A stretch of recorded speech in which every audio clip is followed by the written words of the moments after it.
मगरबी बंगाल की सियासत में आज एक जबरदस्त भूचाल देखा गया, जहां वजीर आला ममता बनर्जी और टीएमसी ने इन्फोर्समेंट डायरेक्टरेट की कार्रवाई के खिलाफ सड़कों से लेकर अदालतों तक सख्त मुजाहमत का रास्ता इख्तियार किया। कोलकाता से दिल्ली तक एहतजाज, गिरफ्तारियों और अदालती कार्रवाइयों से मुल्क की सियासत में हंगामा बर्पा हो गया। पेश है तफसीली रिपोर्ट। मगरबी बंगाल की वजीर आला ममता बनर्जी ने जुमा के रोज जादवपुर से हजारा मोड़ तक 7 किलोमीटर तवील पैदल एहतजाजी मार्च किया। यह मार्च इन्फोर्समेंट डायरेक्टरेट की जानिब से आईपैक दफ्तर और उसके डायरेक्टर प्रतीक जैन की रिहाइशगाह पर किए गए छापों के खिलाफ था। बड़ी तादाद में पार्टी कारकुन और अवाम इस एहतजाज में शरीक हुए, जैसे मुबस्सरीन 2026 के असम्बली इंतखाबात की इब्तदाई मुहिम से जोड़कर देख रहे हैं। दूसरी जानिब दिल्ली में वजारत दाखिला के सामने एहतजाज करने वाले तृणमूल कांग्रेस के 8 अरकान पार्लियामेंट को दिल्ली पुलिस ने हिरासत में ले लिया। हिरासत में लिए गए अरकान में डेरिक ओब्रायन, महुआ मोइत्रा, शताब्दी राय, साकेत गोखले, कीर्ति आजाद, प्रतिमा मंडल, बापी बल्दर और डॉक्टर शर्मिला सरकार शामिल हैं। एहतजाज के दौरान भारी पुलिस नफरी तैनात रही और मुजाहिरीन को जबरदस्ती वहां से हटा दिया गया। अरकान पार्लियामेंट ने मरकजी हुकूमत पर तहकीकाती एजेंसियों के सियासी इस्तेमाल का इल्जाम लगाया। मुजाहिरीन के हाथों में प्ले कार्ड्स थे, जिन पर अमित शाह की ईडी बमुकाबला बंगाल के अवाम और चाहे जितने हमले करो बंगाल फिर जीतेगा जैसे नारे दर्ज थे। पुलिस कार्रवाई के दौरान डेरिक ओब्रायन और महुआ मोइत्रा को जबरदस्ती पुलिस वैन में बिठा दिया गया, जिस पर मौके पर मौजूद सहाफियों और कारकुनों ने शदीद रद्द-ए-अमल जाहिर किया। वज़ीर आला ममता बनर्जी ने भी शदीद रद्द-ए-अमल देते हुए कहा कि ईडी तलाशी के नाम पर पार्टी की इंतखाबी हिकमत अमली और डेटा चोरी कर रही है। इनका दावा है कि छापे के दौरान वो खुद मौके पर पहुंची और पार्टी के कागजात वापस लिए। ममता बनर्जी ने इल्जाम आयद किया कि बीजेपी सिर्फ और सिर्फ धांधलियों के जरिए इलेक्शन में कामयाबी हासिल करती आ रही है। সব দখল করেছেন, যত এজেন্সি আছে গভর্নমেন্ট অফ ইন্ডিয়ার আন্ডারে সব দখল করেছেন। মহারাষ্ট্র জোর করে দখল করেছেন। আমি চ্যালেঞ্জ করে বলছি, হরিয়ানা জোর করে দখল করেছেন, বিহার জোর করে দখল করেছেন, অনেক রাজ্য জোর করে দখল করেছেন। এখন ভাবছেন বাংলা দখল করবেন জোর করে। नामता सुनले ही बांग्ला कोड़ दिच्छे हमला। ईडी की दरखास्त में वज़ीर आला ममता बनर्जी को भी फरीक बनाया गया है, जबकि ममता बनर्जी ने भी ईडी की कार्रवाई के खिलाफ कोलकाता के 2 पुलिस थानों में शिकायत दर्ज कराई है। मगरबी बंगाल में जारिया ये सियासी तसादुम अब महज एहतजाज तक महदूद नहीं रहा, बल्कि इसने मरकज और रियासत के दरमियान टकराव को एक नए मरहले में दाखिल कर दिया है। ब्यूरो रिपोर्ट, मुंसिफ टीवी। अमेरिका के जरिए मुजवजा 500% टैरिफ पर हिंदुस्तानी वजारत खारजा ने आज एक अहम बयान दिया। वजारत खारजा के तर्जुमान रणधीर जायसवाल ने कहा कि हमें इस बिल के बारे में जानकारी है और इस ताल्लुक से हिंदुस्तान का रुख भी बहुत साफ है। दरअसल अमेरिकी सदर ट्रंप ने रूस से तेल या यूरेनियम जैसी चीज़ों की दरामदाद करने वाले ममालिक को 500% टैरिफ आयद करने वाले बिल को मंजूरी दी है। हिंदुस्तान, चीन और ब्राज़ील रूसी तेल और यूरेनियम के बड़े इम्पोर्टर। अगर यह बिल पास होता है तो उन ममालिक पर 500% टैरिफ लगाया जा सकता है। इस मामले में हिंदुस्तानी वजारत खारजा के तर्जुमान जायसवाल ने कहा कि एनर्जी सोर्सिंग के बड़े सवाल पर हमारा रुख सभी को मालूम है। हम ग्लोबल मार्केट के बदलते डायनामिक्स और अपने 1.4 अरब हिंदुस्तानियों की एनर्जी सिक्योरिटी ज़रूरतों को पूरा करने के लिए अलग अलग ज़राए से सस्ती एनर्जी हासिल करने की ज़रूरत से मुस्तफ़ीद होते हैं।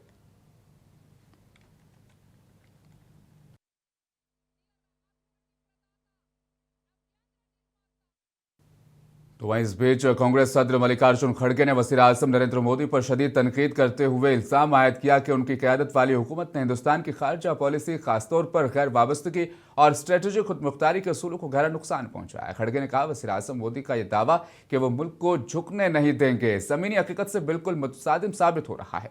उन्होंने कहा कि हालिया बरसों में हुकूमत के फैसलों ने वाज़ेह कर दिया कि हिंदुस्तान की खारजा पॉलिसी एक मुस्तहकम सिमत के बजाय तजादात का शिकार हो चुकी है। खड़गे के मुताबिक पहली मिसाल चीन से मुतालिक पॉलिसी है, जहां 5 साल कबल आयद की गई पाबंदियों को खत्म करने की बात की जा रही है। उन्होंने इल्ज़ाम लगाया कि वज़ीर आज़म मोदी पहले ही वादी गलवान के वाक़े के बाद चीन को क्लीन चिट दे चुके हैं, जिससे बहादुर हिंदुस्तानी फौजियों की कुर्बानियों की तौहीन हुई।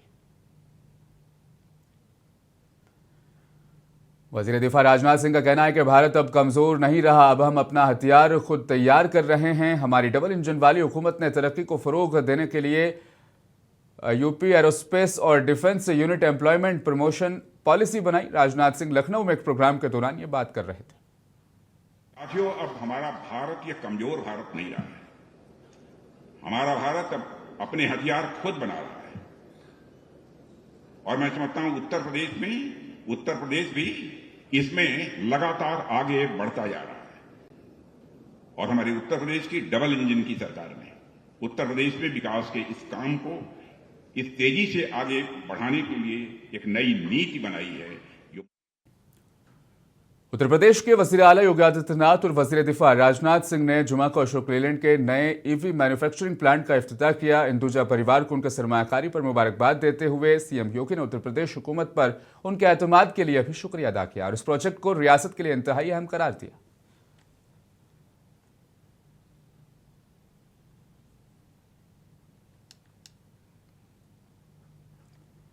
पंजाब जल्द ही मुल्क की ऐसी रियासत बन जाएगा जहां ओपन डिजिटल यूनिवर्सिटी होगी। वज़ीर आला भगवंत मान के ज़ेर सदारत पंजाब काबीना ने जुमा को इस हवाले से एक पॉलिसी को मंजूरी दी।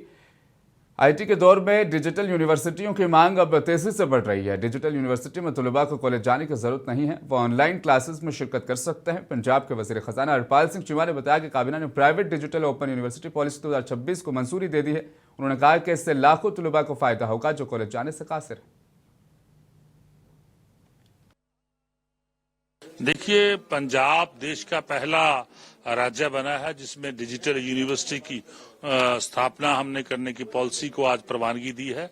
इसमें जो क्योंकि आजकल नई जनरेशन है उसके लिए पढ़ने के नए जो टेक्नोलॉजी आई है, एआई से पढ़ सकते हैं आप बहुत सारे डिफरेंट वेज जो हैं उनसे पढ़ सकते हैं।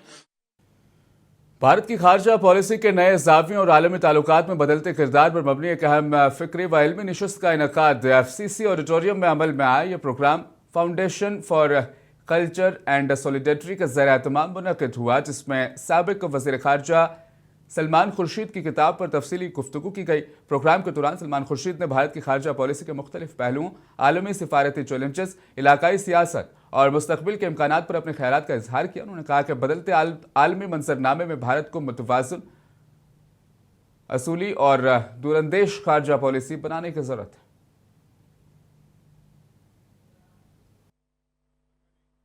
कि जो आपने प्रश्न पूछा है ये बड़ा गंभीर और गहरा प्रश्न है और इसके उत्तर में बहुत सारी बातें, बहुत सारे पहलू उजागर किए जा सकते हैं।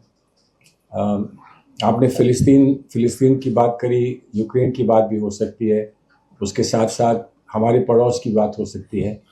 क्या कुछ ना कहना का कारण है कि लोग आपके साथ खड़े नहीं हो पा रहे हैं क्योंकि आपने कुछ साबिक मरकजी वजीर रेल और आरजेडी के सरबराह लालू प्रसाद यादव को अदालत से बड़ा झटका लगा। दिल्ली की खुसूसी अदालत ने लैंड फॉर जॉब मामले में लालू यादव और उनके अहले खाना और दीगर मुल्जिमान के खिलाफ इल्जाम तय करने का हुक्म सुनाया।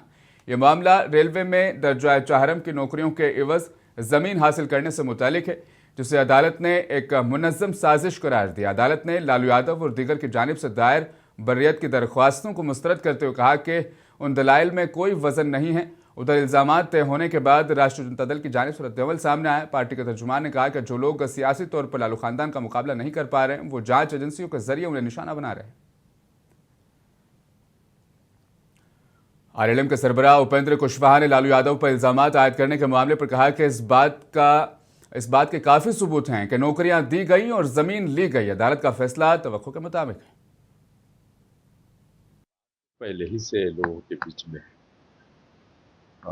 कई उदाहरण तो हम आप सब लोग देख रहे हैं, जान रहे हैं कि नौकरी दी गई, उसके बदले में जमीन ली गई। जब प्रमाण के साथ सब कुछ सामने दिख रहा है तो स्वाभाविक रूप से कोर्ट। दिल्ली के सीएम रेखा गुप्ता ने यमुना के सफाई मामले पर साबिक आम आदमी पार्टी हुकूमत को तनकीद का निशाना बनाया। असेंबली में खिताब करते हुए रेखा गुप्ता ने कहा कि हम पर इल्जाम लगाना बेकार है क्योंकि यमुना कभी साफ ही नहीं किया गया। सफाई, अरे यमुना में झाग क्यों आ रहे हैं? आ गए अजय भाई आ गए। झाग क्यों आ रहे हैं, ये क्यों आ रहे हैं? आशीष जी वाली बात ही कहती हूँ, भाई झाग गए कहाँ थे जो आ गए? पहले चले तो जाते, तब आप बताते कि चले गए थे, अब वापस आ गए हैं, हमारे कारण से आ गए। वो कभी गए ही नहीं। आप भेज देते तो हम फिर ये कहते कि हमने मेंटेन कर लिया। दिल्ली असेंबली के स्पीकर विजेंद्र गुप्ता ने जुमा को दिल्ली असेंबली के सरमाई इजलास के बाकीमानदा मुद्दत के लिए आम आदमी पार्टी के 4 एमएलएस को ऐवान की कार्रवाई में खलल डालने के लिए मुअत्तल कर दिया। सोमदत्त, जर्नैल सिंह, संजीव झा और कुलदीप कुमार को सरमाई इजलास के बकिया हिस्से के लिए ऐवान से मुअत्तल कर दिया गया। जर्नैल सिंह और सोमदत्त जी को पूरे सत्र से बाहर किया जाए। ठीक है, धन्यवाद। हाँ जी, शुरू करिए। दिल्ली के तुर्कमान गेट में पेश आने वाले पथराव के वाकये में गिरफ्तार 5 मुल्जिमान के मामले में दिल्ली की अदालत ने मोहम्मद कैफ, काशिफ, अरीब अदनान और समीर की अदालती हिरासत में 13 दिन की तौसीह कर दी है, जबकि उन तमाम मुल्जिमान की जमानत की दरख्वास्तें कल समाअत के लिए मुकर्रर हैं। ये वाकया म्युनिसिपल कॉरपोरेशन ऑफ दिल्ली के इंसदाद तजावुज़ात मुहिम के दौरान पेश आया था। मुल्जिमान के वकील ने बताया कि पुलिस के इल्जामात बेबुनियाद हैं जो अदालत में साबित नहीं हो सकते।